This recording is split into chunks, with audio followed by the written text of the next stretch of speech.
Hii ni habari za Umoja wa Mataifa kutoka New York City. Tulio kuandalia hii leo kutoka Umoja wa Mataifa. Mkutano kuhusu watu wenye ulemavu kikunja jamvi hii leo. Tunazungumza na makamu mwenyekiti wa kamati iliyoandaa mkutano huo kupata tathmini. Huu ni mkutano muhimu sana na tumejitahidi katika maandalizi na katika majadiliano yaliyoendelea.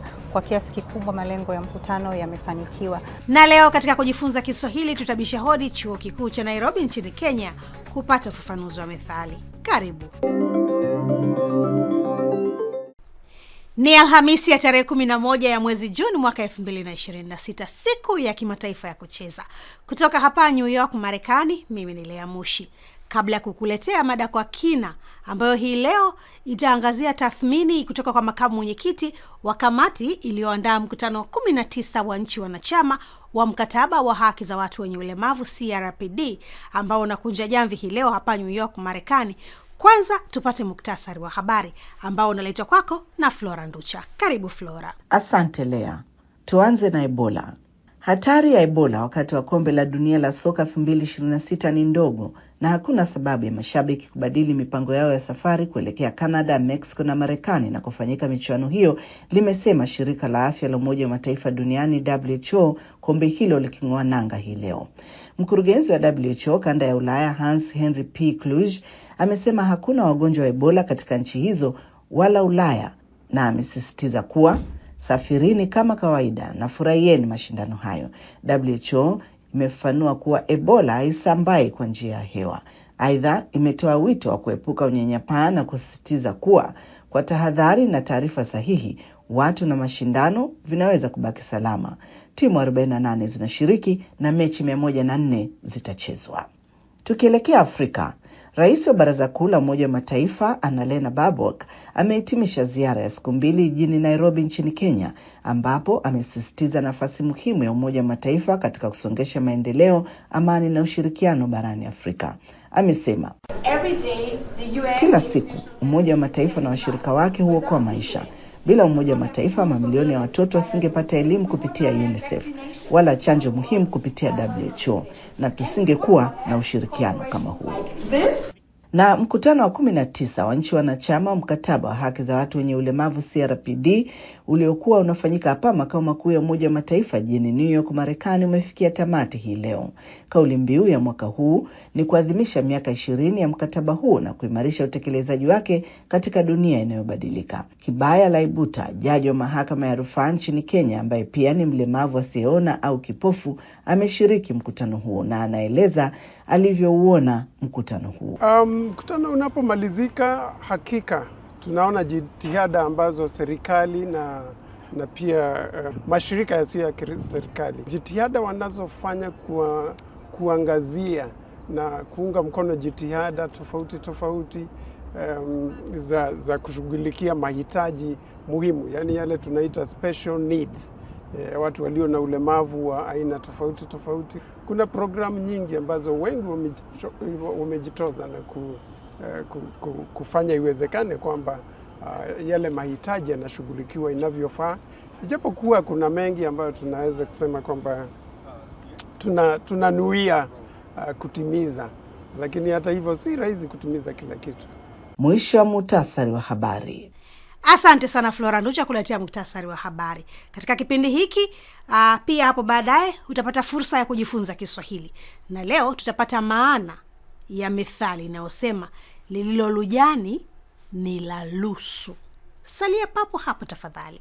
Integrally, solemnly swear to exercise in all loyalty, discretion and conscience the functions entrusted to me as Secretary General of the United Nations, to discharge these functions and regulate my conduct وفي أداء عملي سوى مصالح الأمم المتحدة وحدها, and not to seek or accept instructions in regard to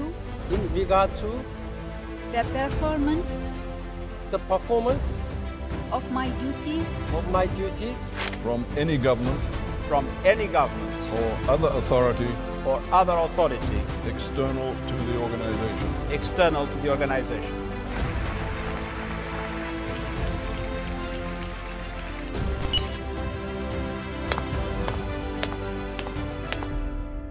Ni habari za Umoja wa Mataifa kutoka hapa Marekani kupitia chaneli yetu ya YouTube Habari za UN na pia televisheni wa shirika. Unaweza kutembelea wavuti wetu ambao ni news.un.org/SW kwa taarifa na makala. Mimi ni Lea Mushi, tunasonga mbele na sasa ni wasaa mada kwa kina.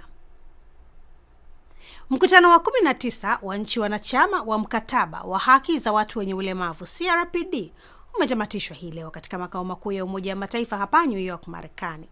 Mwenzetu Arnold Kayanda wa idhaa hii alipata fursa ya kuzungumza na makamu mwenyekiti wa kamati ya mkutano huo muhimu ambayo imeandaa mkutano huo, ambaye ni Mtanzania Zulekha Tambwe. Basi nakukaribisha tuweze kuwasikiliza. Zulekha, karibu katika idhaa ya Umoja wa Mataifa. Asante sana Bwana Arnold, nashukuru. Umeshiriki pia katika kuandaa mkutano huu. Malengo yamefanikiwa, malengo ya mkutano huu na yamefanikiwa kwa kiasi gani? Huu ni mkutano muhimu sana na tumejitahidi katika maandalizi na katika majadiliano yaliyoendelea. Kwa kiasi kikubwa malengo ya mkutano yamefanikiwa. Utaona nchi wanachama nyingi zimeshiriki na nyingi zimeleta ujumbe kutoka makao makuu ya nchi zao. Kwa mfano Tanzania tumepokea ujumbe katika ngazi ya naibu waziri kutoka Wizara ya Maendeleo ya Jamii, Jinsia, Wanawake na Watoto. Lakini kikubwa kilichofanikiwa ni jinsi ambavyo nchi kwanza zimesherekea miaka 20 ya tangu kuanzishwa kwa mkataba wa haki za watu wenye ulemavu, lakini lingine ni katika kubadilishana mawazo. Tumeangalia mafanikio yaliyopatikana, njia bora za utekelezaji wa mkutano huo, lakini pia majadiliano mengi yameangazia changamoto na mikakati ya jinsi ya kuitatua. Lakini kingine kikubwa na muhimu zaidi ni katika kuhamasisha ushirikishwaji wa watu wenye ulemavu, kwa maana ya kwamba wapate nafasi ya kuchangia katika maeneo ya uchumi na kuleta maendeleo endelevu katika jamii yao. Vizuri. Umetaja miaka 20 hapo ya mkataba wa haki za watu wenye ulemavu. Miaka 20 si michache. Ni kwa namna gani mkataba umefanikiwa duniani? Manake kama mmejadili, mmekutana na watu kutoka duniani kote, mkataba umefanikiwa kwa kiasi gani? Kwanza, fanikio kubwa la mkataba huu ni idadi ya nchi zilizoridhia mkataba. Ndio. Mkataba huu wakati unapitishwa mwaka 2006, ulipopitishwa na kuja kuanza kufanya kazi mwaka 2006 mwishoni, waridhiaji nchi zilizoridhia zilikuwa ni chache, lakini mpaka sasa hivi tunapozungumza mkataba huo umeridhiwa na nchi 192. Ukitizama kwa haraka haraka utasema nchi ambazo ni wanachama wa Umoja wa Mataifa kwa ujumla wake ni nchi 193. Kwa hiyo tunamkosa mwanachama mmoja tu ili kukamilisha kwamba mkataba huo ni asilimia 100. Kwa hiyo hilo ni sehemu moja kubwa ambayo tunasema ni mafanikio. Lakini mafanikio mengine yaliyopatikana ni kwamba mkataba huu ni kama nyenzo ya kusaidia nchi wanachama kuelezea ama kutekeleza haki za watu wenye ulemavu. Na katika upande huo, manake sasa hii imesaidia nchi kuweka sheria, kutengeneza sera, lakini pia kuunda taasisi zenye watu zinazozingatia haki za watu wenye ulemavu. Hiyo ni sehemu moja. Lakini pia kingine kilichosaidia ni katika kutoa haki kwa watu wenye ulemavu. Maana yake sasa tuna shule, elimu imeanza kuzingatia watu wenye mahitaji maalum. Lakini pia kwenye upande wa afya vile vile. Tunakuja kwenye upande wa miundombinu, unapotaka kutengeneza barabara lazima uzingatie pia watu wenye mahitaji maalum watapita wapi, watakaa wapi, lakini pia kwa maana ya majengo na vitu kama hivyo. Na nchi zinatekeleza na zinazingatia. Kingine lakini ambacho pia ni kikubwa ni kuangalia jinsi ambavyo mkataba huu umesaidia kutoa elimu kwa familia zenye watu wenye ulemavu. Utaona zamani wakati nilikuwa naona familia za karibu, unaona kabisa zina mtoto labda amepata ulemavu ama amezaliwa na ulemavu, and then inaonekana labda ni bahati mbaya, ni laana, watoto hao wanafichwa. Lakini siku hizi utaona watoto wanatolewa, wanapelekwa shule, wanapelekwa maeneo ya kucheza, kwa sababu elimu imewafikia wahusika na watu wamehamasika na wanatekeleza. Kwa hiyo nadhani mkataba huu umefanikiwa sana. Hayo ni mafanikio makubwa. Kwa vyote vile kuna vichangamoto hapa na pale. Unafikiri kuna jambo ambalo halijafanikiwa na ungependa kuiambia jumuiya ya kimataifa walifanyie kazi ili mambo yawe mazuri zaidi? Yapo, of course. Ukiangalia kwenye kila mkataba hauwezi kuwa umetekelezeka kwa 100%. Ziko changamoto hapa na pale. Changamoto ya kwanza ni katika teknolojia. Bado nchi zinazoendelea hazijaweza kupata teknolojia ya vifaa saidizi kwa watu wenye uhitaji. Lakini lingine ni swala la uwekezaji. Bado nchi nyingi hazijaweza kuelekeza kiasi cha kutosha cha rasilimali katika kutekeleza mikakati iliyowekwa. Kwa hiyo baadhi ya mikakati inabaki kwenye makaratasi. Lakini lingine ni unyanyapaa, ambayo wakati mwingine utakumwona mtu labda ana tatizo alafu jamii ikashindwa kumpokea kwa vile alivyo. Na lingine ambalo linafanyika japo sio kwa kiasi kikubwa ni ushirikishwaji.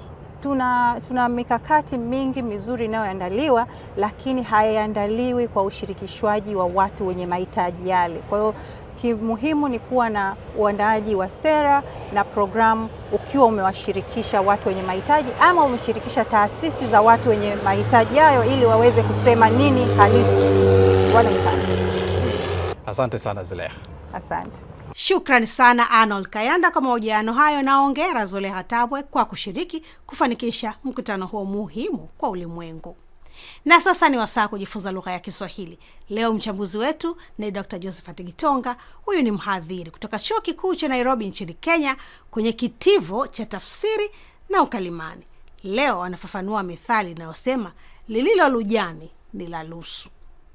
Lililo lujani ni la lusu ni methali na maana kwamba lusu ni mwizi na lujani ni kwenye fikra. Ina maana kwamba si vyema kuyafungia moyoni yale mambo ambayo yanaweza kuwafaidi wengine maishani sasa na hata baadaye. Iwapo jambo ni la msaada kwa wengine, ni bora lisemwe ili liwanufaishe hao watu katika maisha yao.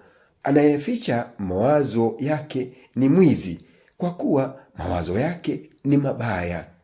Shukrani sana Dr. Josephat Gitonga kwa elimu hiyo. Je, wewe ulikuwa unaifahamu methali hiyo?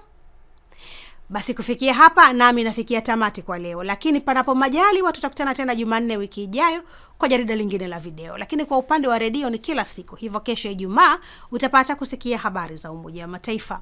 Hata hivyo kwa sasa unaweza kutazama habari na video nyingine kwenye channel yetu ya YouTube Habari za UN, na katika ukurasa wetu wa X jina hilo hilo Habari za UN. Kumbuka pia kupakua Habari za UN inapatikana kwenye Play Store na App Store. Kwa niaba ya wote walioshiriki kukuletea jarida hili, jina langu ni Lea Mushi. Ninakutakia amani na kwaheri kutoka New York, Marekani.